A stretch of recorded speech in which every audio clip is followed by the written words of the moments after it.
You feel that something is out of place, but you can't identify exactly what it is. You wake up every day feeling like you're living a life that doesn't belong to you. Perhaps you've already tried everything: therapy, self-help books, advice from friends. But the emptiness persists, an uncomfortable feeling of being on the wrong path, a path that doesn't represent you. And do you know why this happens? Because maybe you really are deviating from who you truly are. This doesn't mean you're broken, but that you've moved away from your true essence. Carl Gustav Jung, one of the greatest scholars of the human psyche, said that we are all born with an internal map. He called this the soul map, a deep guide that directs us to our true nature. However, there is an obstacle. Almost no one learns to interpret it.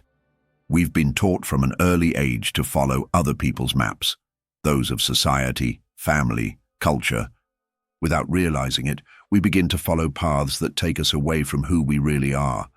We choose paths that don't reflect our essence. We're in relationships that drain us. We wear masks to fit in where we shouldn't be. Over time, this dissonance transforms into pain, anguish, and apathy. The soul map isn't just a poetic metaphor, it's real. Jung dedicated his life to exploring it, mapping the territories of the psyche, the archetypes, the unconscious, the shadow, the self.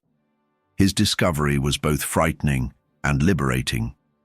Much of our suffering doesn't come from chance, but from ignoring this map, from living to please the external instead of following the calls of our soul. If you feel lost, adrift, even when you strive to move forward, this video is for you. Here, I won't offer a magic formula. I'll provide you with something more valuable, a return to what you already carry within yourself. The truth is that your soul has been trying to communicate for a long time. Through dreams, crises, and uncomfortable silences. You just haven't learned to listen.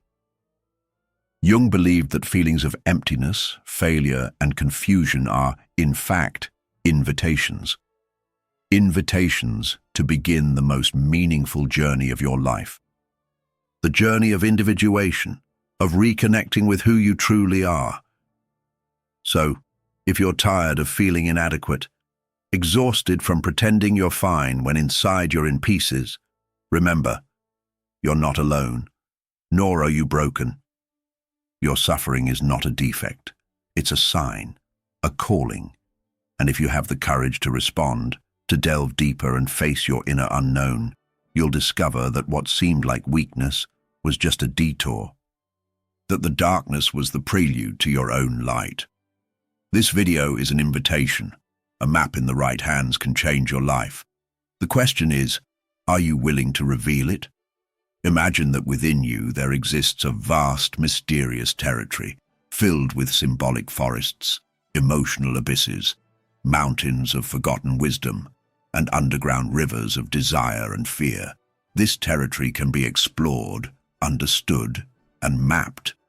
This is what Jung offers us with his theory of the soul map, a true cartography of the human psyche, built not with compasses and satellites, but with dreams, myths, symbols, and human suffering. For Jung, the soul map is not linear, rational, or logical. It's a set of living symbols that emerge from the depths of the unconscious. Contrary to what we've been taught, the psyche is not just a collection of random thoughts. It is structured. It has a center, the self, a social facade, the persona, a field of hidden conflicts, the shadow, and internal figures that represent the feminine and masculine, anima and animus. From the tension between these forces arise our dilemmas, traumas, dreams, and yearnings. The ego, what you think you are, is just the starting point. It believes it's in control, but in reality, it's like a lost traveler in a forest without a map or compass. Many feel lost because they try to decide based on a superficial self, disconnected from the totality of the psyche, without understanding that there are much deeper forces behind each choice, blockage, and impulse. Jung discovered this by exploring his own dreams and visions, diving into an intensive process of self-analysis. In this dive, he began to recognize recurring symbolic patterns, universal images that appeared both in his own dreams and in those of his patients, and which also appeared in mythologies, religions, fairy tales, and art. Jung called them archetypes, the fundamental elements of the soul map. They act as ancestral landmarks, indicating key points in the human journey: birth, death, love, loss, rebirth. We all travel this path in a unique way, but always passing through the same portals. Most importantly, this map is not just for understanding, it's for transformation. Through individuation, the central journey in Jungian psychology, we are called to stop being just a reactive and limited ego, to become an integrated self, someone who lives authentically, aligned with their deepest essence. This process is not easy. It involves confronting the shadow, detaching from the persona, and facing the unconscious. But it's the path to a meaningful life. Ignoring this map transforms life into a succession of mistakes, repetitions, and frustrations. When we begin to understand it, even in a fragmented way, we realize that each symptom, crisis, and pain is an internal message.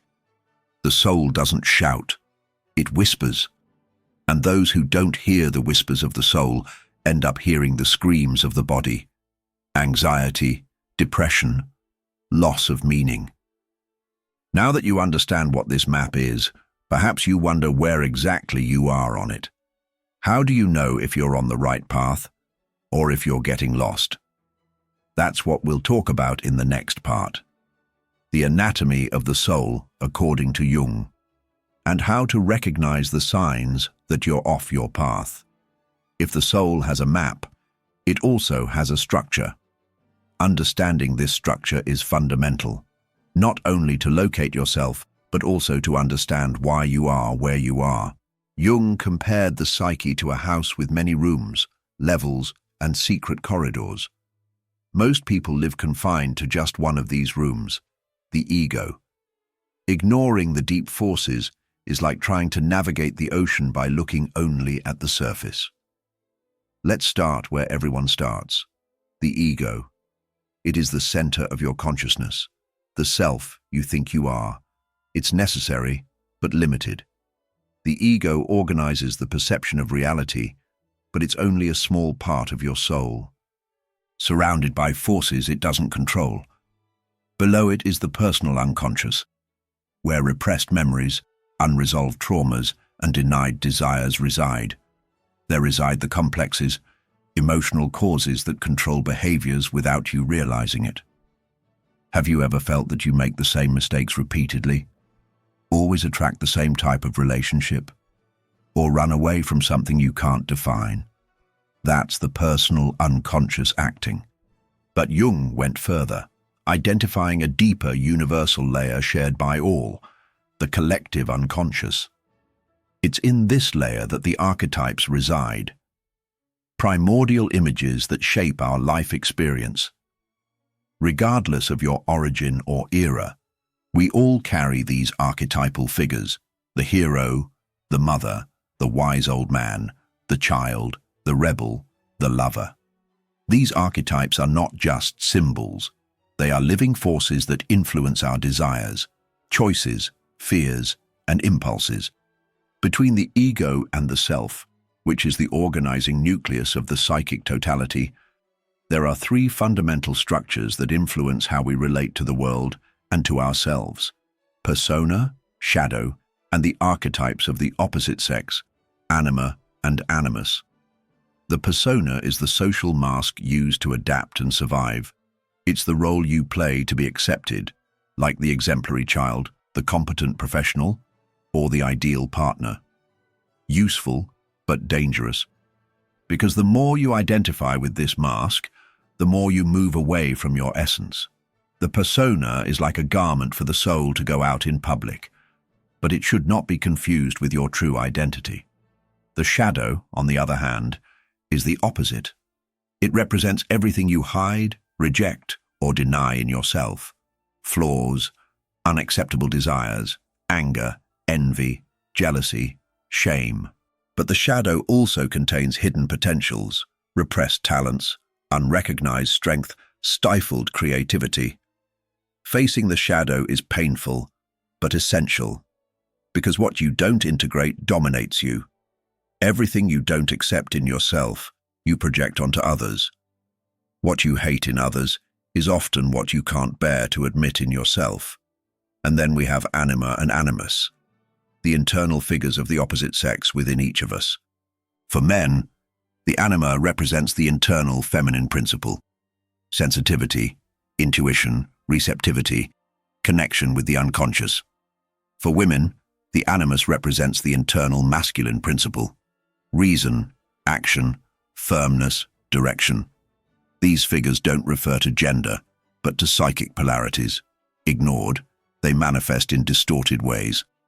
In toxic relationships, destructive idealizations, or emotional rigidity. Integrated, they become bridges to the self, paving the way for a more complete, highest, balanced, and creative psyche. Finally, at the deepest center of the soul, we find the self, the true you, not what you think you are, but what you are in essence. The self is totality, integration, balance. It's the inner voice that calls you to evolution, individuation, and a reconnection with your deepest truth. When you live far from the self, you feel scattered, exhausted, and empty. When you approach it, you discover meaning, purpose, and direction. The modern tragedy is that we've been trained to prioritize the exterior and ignore these inner truths. We are educated to please, compete, and show, not to feel, integrate, and understand. This causes many to live in conflict, trapped in fragile personas, fleeing from the shadow and disconnected from the self. Without recognizing anima and animus in relationships, with the understanding of the structure of your soul, the question arises: what happens when all this is ignored? What occurs when living only as an ego, shaped by the persona, without listening to the self? This will be addressed in the next part. The modern errors. How society pushes us toward routes that take us away from the soul, deteriorating our essence. If this content made sense to you, subscribe to the channel for more reflections. Have you ever wondered why so many today live anxious, depressed, and exhausted, even with apparent success? Why do people who have everything feel empty? According to Jung, this happens because most don't live authentically, but borrowed. We follow scripts not written by us, pursue goals without questioning them, and lose ourselves in identities we didn't choose. Modern society values appearance, performance, and productivity. From a young age, we're taught to compete, win, please. They tell us who we should be, what to desire, how to act. We then create a socially accepted persona, increasingly distant from the self. We become experts at performing, but amateurs in the art of living fully. It begins in childhood, when we learn that feeling is weakness, making mistakes is unacceptable, and showing vulnerability is dangerous. We repress the shadow to avoid rejection, hide creative impulses fearing judgment, replacing our desires with external expectations. Thus, gradually, we move away from our center. When we realize it, we don't know who we are, only who we've learned to be. In adulthood, the deviation intensifies. The pressure to adjust to the model of success is overwhelming. Solid career, stable relationship, social status, perfect appearance. The soul is forgotten, but the self doesn't disappear. It just screams. And its screams are symptoms: anxiety, existential crises, addictions, psychosomatic illnesses, empty relationships, a fatigue that rest doesn't resolve. Jung saw these manifestations not as failures, but as alerts from the soul, indicating that we live far from our center and our truth. We live in a culture that idolizes extroversion, but not everyone was born to be seen. Some were born to see, create, heal, for silence and observation. By standardizing life ideals, modern culture transforms unique talents into apparent defects. The introspective is shy, the sensitive fragile, the reflective slow. Entire archetypes are suffocated, the healer ignored, the artist mocked, the mystic ridiculed. Worse, our society doesn't just ignore the unconscious, it fears it. And what it fears, it pathologizes. This results in a generation that feels broken for not fitting into a mold that was never suitable. But there is a way out. Jung believed that suffering is the beginning of healing, as it forces us to stop, look inward, and question. At this moment, with courage, we can begin the return to the self, which Jung called individuation. This return begins with a crucial step, recognizing the signs that we are off our path. These symptoms are not failures, but compasses, sensations that, if listened to carefully, indicate the way back to the soul. In the next part, we'll explore what it means to be on the wrong path. What are the invisible signs? The emotional symptoms, the repetitive patterns that indicate you're moving away from your true essence, and how to begin to return. Being on the wrong path isn't just about bad decisions or external consequences. In Jung's profound view, it means living disconnected from your essence, from your internal truth. And this always has a cost. The soul notices when you move away from the center. Even if the mind tries to rationalize or ignore, the signs appear. They first emerge subtly, as restlessness, inexplicable boredom, small discomforts. However, if ignored, the soul begins to scream. These screams are loud enough to paralyze your life. The first symptoms are often emotional, a fatigue that doesn't disappear with rest, anxiety without apparent cause. A persistent sadness appears when everything should be fine. You may have professional success, a stable relationship, an organized routine, and still feel empty, as if something in you is silently dying. It's like watching life from the outside, a spectator. Next come the repetitive patterns, relationships that always end the same way, cycles of self-sabotage, decisions that cancel each other out. You feel like you're walking in circles, trapped in a labyrinth with a map drawn by someone else. This happens because, by moving away from the self, you live under the control of autonomous complexes, emotional fragments that command your psyche and lead you to repeat mistakes, even knowing the result. It's like watching a movie whose ending is known, but impossible to stop watching. Another indication that you're off your path is the feeling of internal falseness. Even while maintaining an appearance of normality, you may feel like you're acting, lying to yourself. Life loses color, passion, meaning. The more you try to distract yourself, keep busy, accelerate, the more evident the inner abyss becomes. Life loses its flavor.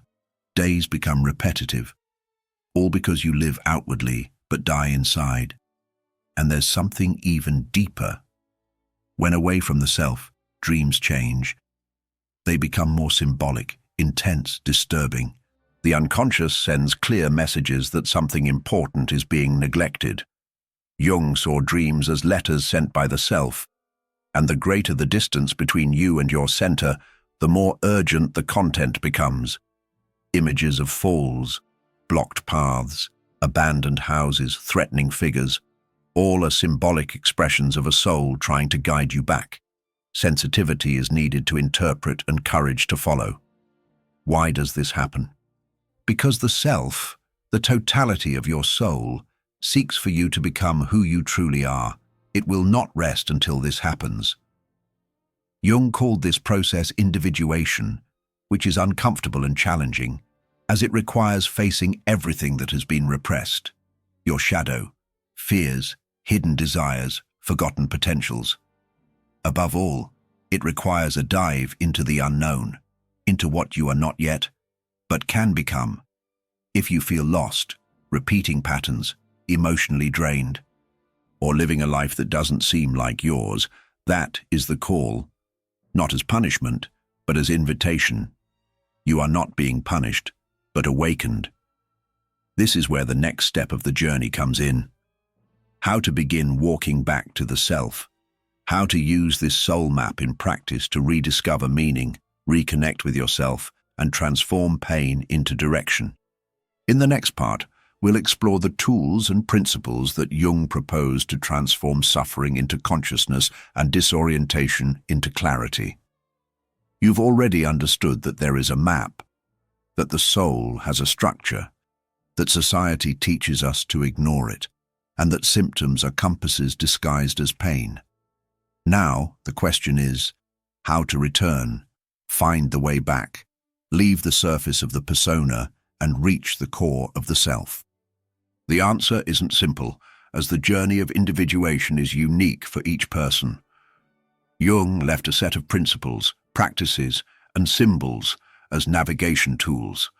He knew that the return to the center isn't done with logical reasoning or willpower, because what's at stake isn't a problem to be solved, but a soul to be heard. The first tool is dream observation. Jung emphasized that dreams are manifestations of the unconscious, symbolic messages from the self. They reveal hidden truths, unconscious patterns, repressed desires, and indicate directions. To understand them, one must learn to read the symbolic language. Dreams speak in metaphors, images, atmospheres.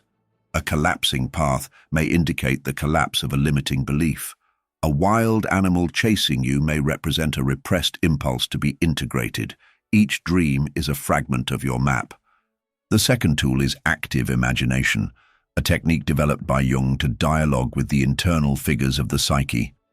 It consists of allowing images from the unconscious to manifest in a waking state. Through writing, drawing, visualization, or meditation, active imagination is not fantasy, it is listening. It's placing yourself before the inner unknown with presence and courage. It's opening space for the unconscious to manifest, not as an enemy, but as an ally. An indispensable path is facing the shadow. This implies looking at what you reject in yourself without judgment or escape.